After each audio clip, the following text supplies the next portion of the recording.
ito ay rated SPG. Striktong patnubay at gabay ng magulang ang kailangan. Maaaring may masiselang tema, lengguwahe, karahasan, sexual, horror o droga na hindi angkop sa mga... Si Tera nga ay nagsisimula na sa kanyang pagsasanay bilang tagapagmana ng brilyante ng lupa.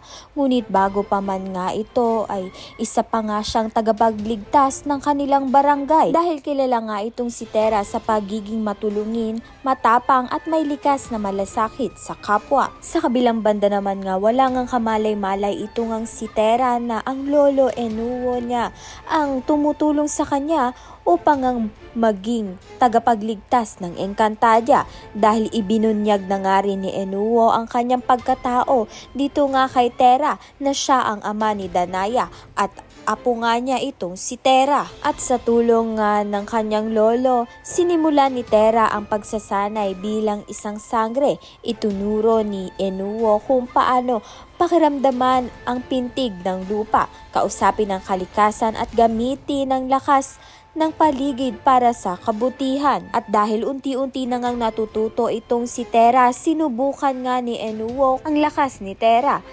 At dito na nga'y natalo nga ni Tera itong si Enuo. Kaya naman nga itong si Enuo ay panatag na at kaya na nga niyang iwan ang kanyang apo. Iniwanan nga niya ito ng maraming ginto upang nga magsimula sa buhay muli. Kaya naman nga't yan at iba pa ang dapat nating pakaabangan. Maraming salamat sa iyong panonood.